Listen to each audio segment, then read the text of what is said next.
Car air conditioning, a system that maintains the temperature and humidity inside the car at appropriate levels, is essential for comfortable driving.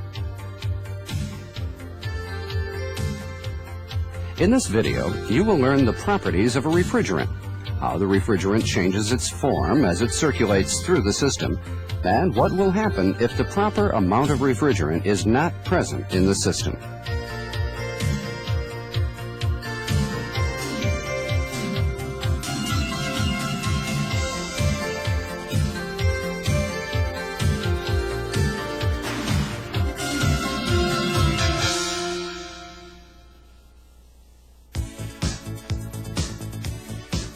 Before we study about the flow of refrigerant, let's review the locations of air conditioner components and see how they are connected to each other in an actual vehicle. We will use a Corolla as an example. This is a compressor.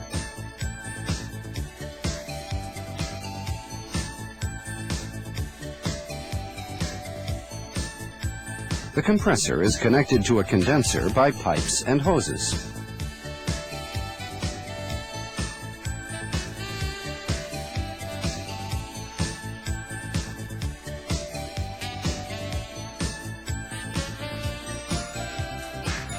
The condenser is connected to a receiver and dryer unit.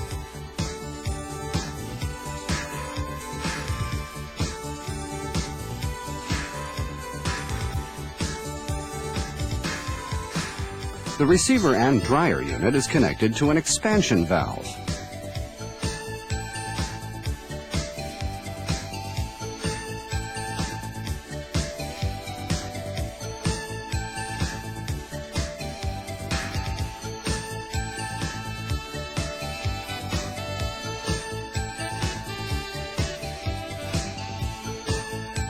And the expansion valve is connected to an evaporator.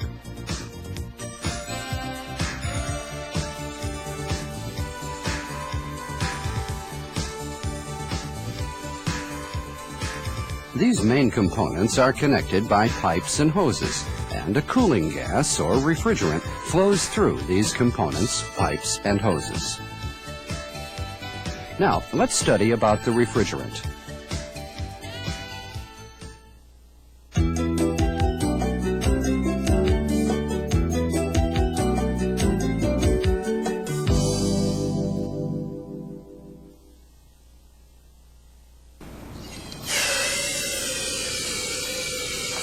We are looking at a glass container holding a refrigerant.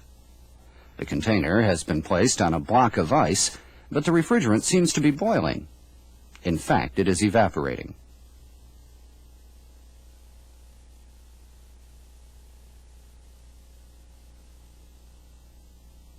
Let's put the refrigerant in this container now.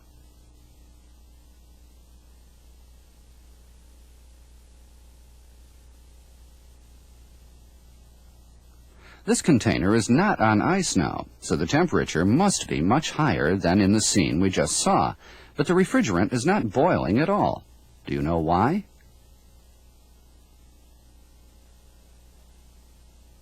It is not boiling because, as you can see here, it has been put under pressure.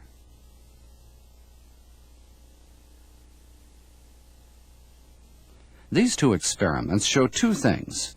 One, that a refrigerant evaporates easily, even at low temperatures, and two, that it liquefies easily when put under pressure.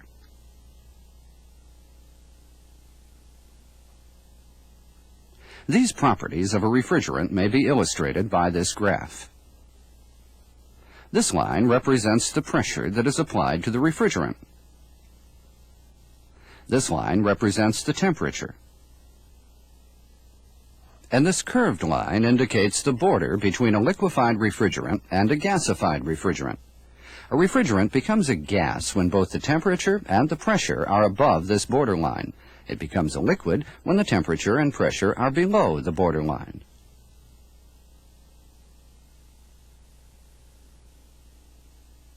When a refrigerant turns to a gas, it requires evaporation heat. Let's test it using a rose.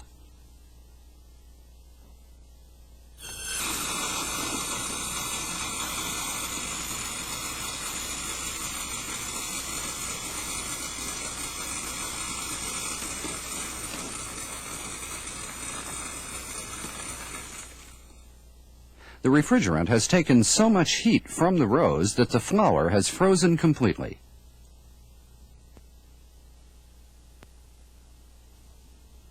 Let's now study how the refrigerant works in a car air conditioner. Generally speaking, it takes heat from the air inside the passenger compartment as it evaporates in the evaporator, and it discharges the heat to the outside of the vehicle when it is liquefied by the condenser. The refrigerant is forced to flow under pressure through the system by the compressor. In this animated illustration showing the flow of the refrigerant, the red indicates the flow of pressurized refrigerant and the blue the flow of the unpressurized refrigerant. An actual car air conditioning system consists of these three components, plus the receiver and dryer unit, and the expansion valve.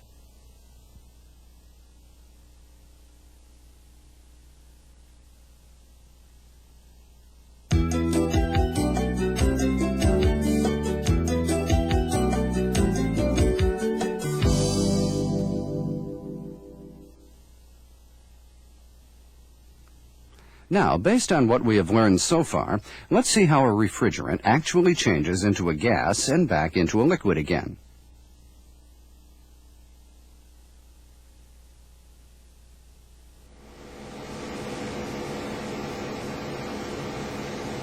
This is special equipment we have designed so that we can actually see the flow of the refrigerant when the air conditioner is operating.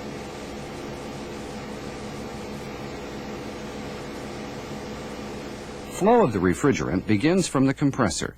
The refrigerant that was gasified by the evaporator is pressurized by the compressor. Let's compare the pressure before the refrigerant enters and after it leaves the compressor. The pressure increases to 15 kilograms per square centimeter at the exit of the compressor. Now we will closely examine the refrigerant before and after it is pressurized by the compressor. First, let's see what the refrigerant looks like before compression. As you can see, the refrigerant looks like a mist. In other words, the refrigerant flows in the form of a gas.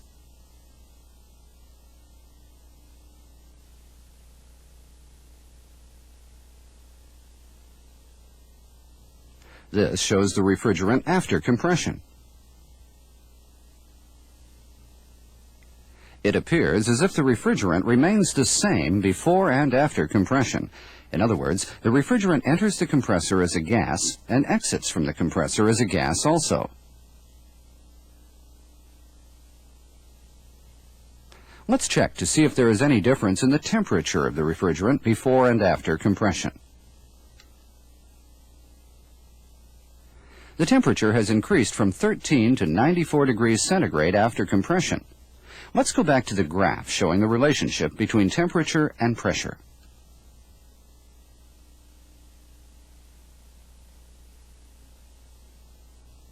Since the measured pressure is 15 kilograms per square centimeter and the measured temperature is 94 degrees centigrade, the refrigerant is a gas. If the temperature is lowered enough, we should be able to change the gasified refrigerant into a liquid.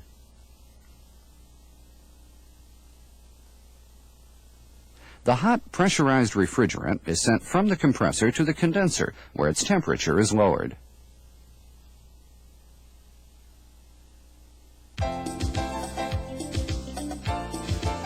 The refrigerant in the condenser is cooled by the air while the vehicle is running, or by the cooling fan of the vehicle.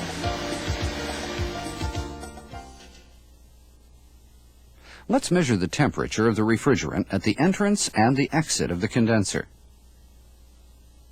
As you see here, the temperature is lowered substantially by the condenser and the refrigerant is turned into a liquid. In other words, the refrigerant discharges the heat that it collected from the air in the passenger compartment to the outside of the vehicle. We will now see how the refrigerant changes its form from gas to liquid.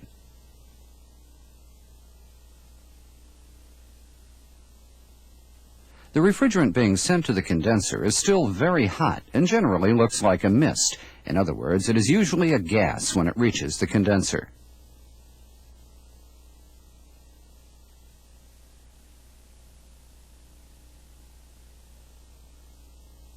As it flows through the condenser for some time, the majority of the refrigerant becomes a liquid containing some gas bubbles.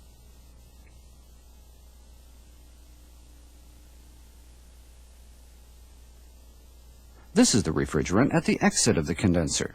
A completely liquefied refrigerant is normally transparent. As you can see here, the refrigerant has turned almost completely into a liquid.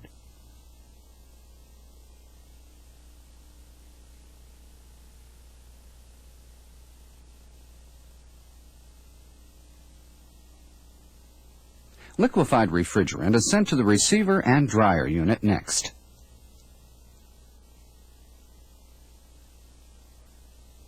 A receiver and dryer unit has two functions, as its name implies. It stores and dries the refrigerant.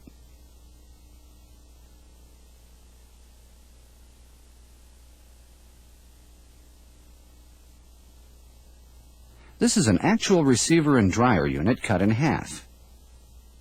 This is the drying section where water and dirt are removed from the refrigerant.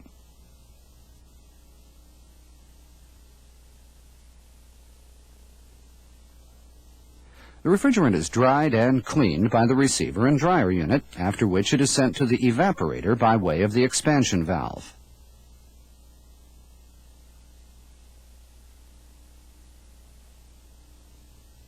Let's measure the pressure of the refrigerant before and after it enters the expansion valve. The refrigerant is sent from the compressor under high pressure, but the pressure is reduced substantially by the time the refrigerant leaves the expansion valve. The pressure is reduced by the expansion valve so that the liquefied refrigerant can be changed into a gas by the evaporator.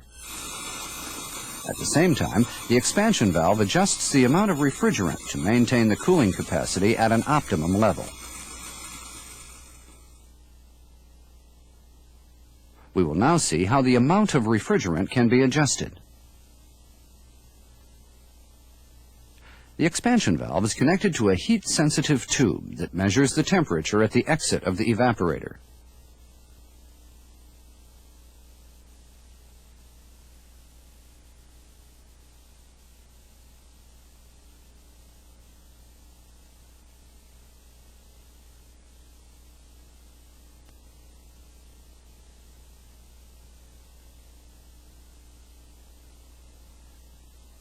When the air in the passenger compartment is hot, hot air flows through the evaporator.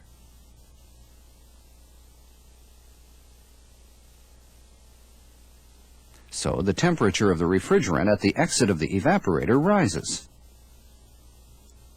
The heat-sensitive tube sends a signal to the expansion valve telling it that the temperature is high. The expansion valve opens up the refrigerant passage so that a larger amount of refrigerant is permitted to flow through the evaporator.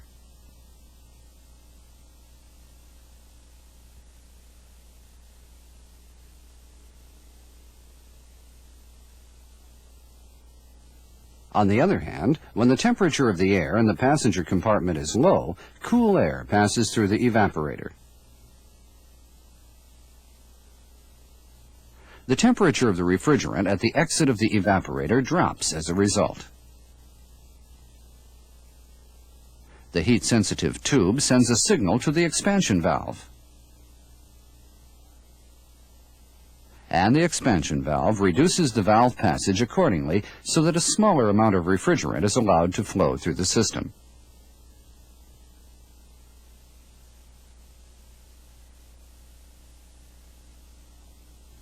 The expansion valve increases and decreases the valve passage repeatedly in this way so that an appropriate amount of refrigerant is supplied at all times.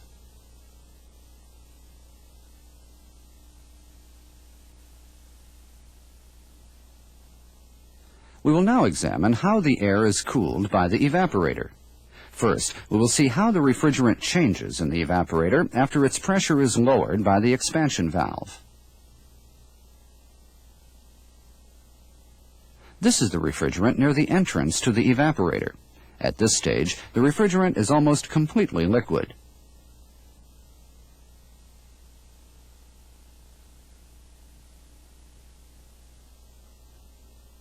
But by the time it reaches the middle point of the evaporator, the amount of liquefied refrigerant has decreased substantially.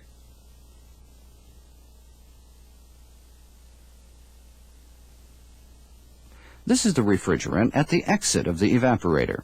The liquid has disappeared, and the exit is filled with a gasified mist. In other words, the refrigerant has evaporated completely. Let's compare the temperature at the entrance and at the exit of the evaporator. The temperature of the refrigerant is 4 degrees centigrade at the entrance and 6 degrees centigrade at the exit. Assuming that the temperature of the ambient air near the evaporator is 40 degrees centigrade, the air temperature is lowered by 36 degrees near the entrance and by 34 degrees near the exit by the evaporation of the refrigerant.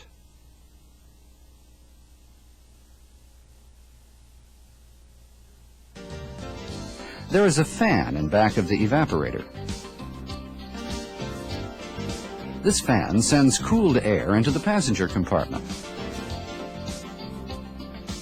In this way, the evaporator takes heat from the air in the passenger compartment by evaporating the refrigerant.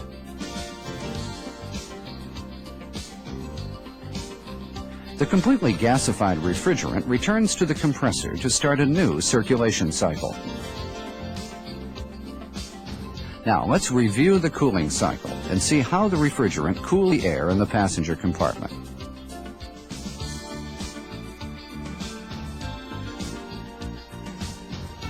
The refrigerant takes heat from the air, thus becoming a gas. It is compressed by the compressor to help it easily become a liquid.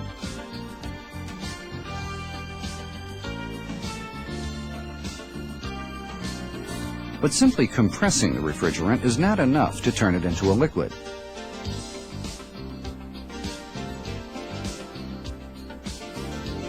The refrigerant gas becomes a liquid when it is cooled by the condenser.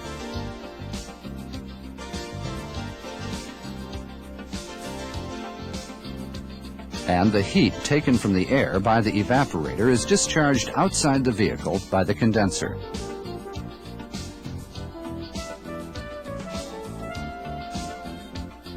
The liquefied refrigerant is stored in the receiver and dryer unit. Dirt and water are also removed from the refrigerant by this unit.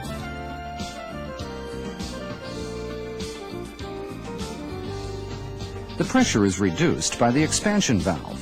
This valve also adjusts the amount of refrigerant supplied to the evaporator.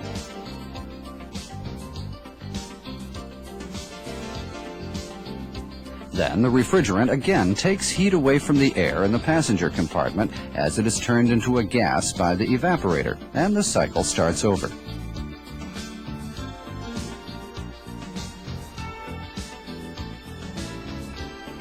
We have studied about the basic function of the refrigerant in a car air conditioning system based on the assumption that the proper amount of refrigerant has first been supplied.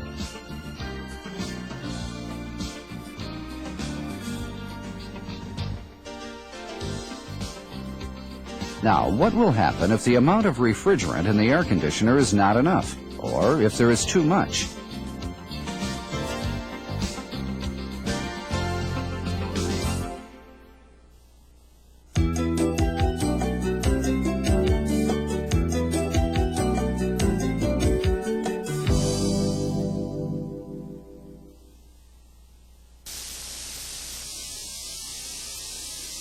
Let's remove some of the refrigerant and see what happens.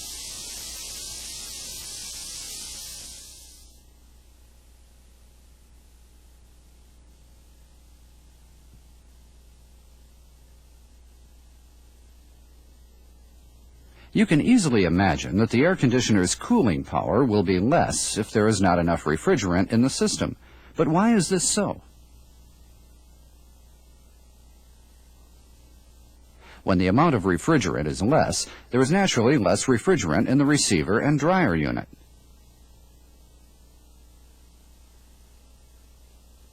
For this reason, much of the refrigerant is a gas when it reaches the expansion valve, as you see here.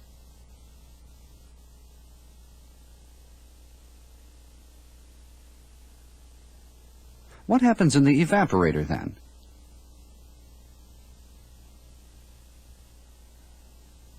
When there is not enough refrigerant in the system, a greater portion of the refrigerant is a gas near the entrance to the evaporator.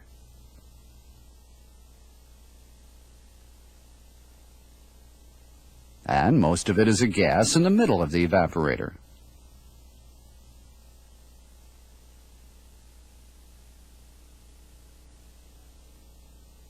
Naturally, it is still a gas when it leaves the evaporator. In other words, if there is only a small amount of refrigerant in the system, it completely turns into a gas by the time it reaches the middle point of the evaporator, and no evaporation occurs near the exit of the evaporator. This means that the refrigerant is not taking heat from the air.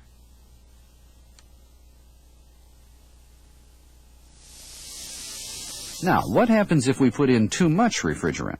Let's put in another can of refrigerant and see what will happen.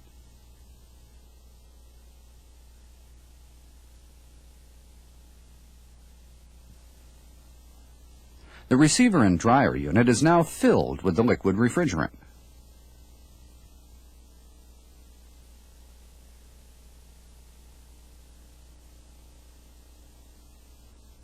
The high-pressure side of the compressor is 10 kilograms per square centimeter higher than the normal level.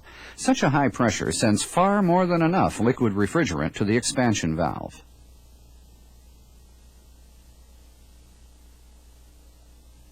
Let's see what happens in the evaporator then.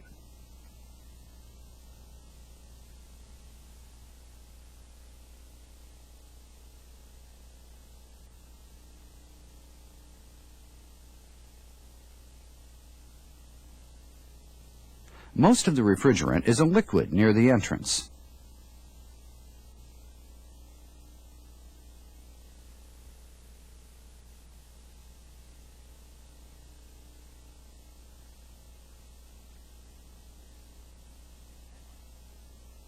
And much of the refrigerant is still a liquid at the midpoint of the evaporator. We can still see some liquid near the exit where it is supposed to have been turned completely into a gas. In other words, the amount of refrigerant is so much that it cannot evaporate completely before it leaves the evaporator. This means that the refrigerant is not taking enough heat from the air, similar to a condition when there is insufficient refrigerant. These experiments show that the air conditioner's cooling capacity is affected if the amount of refrigerant is either not enough or is too much.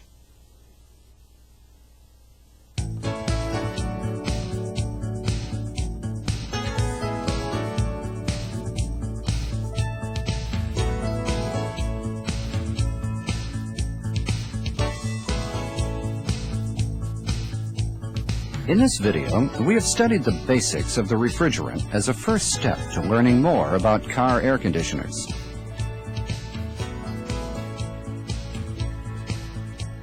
We have learned that we must put the proper amount of refrigerant in the air conditioning system. This is because the cooling capacity is affected if the amount of refrigerant is either not enough or too much. We have learned that the car air conditioner functions normally only when the refrigerant is liquefied and gasified normally.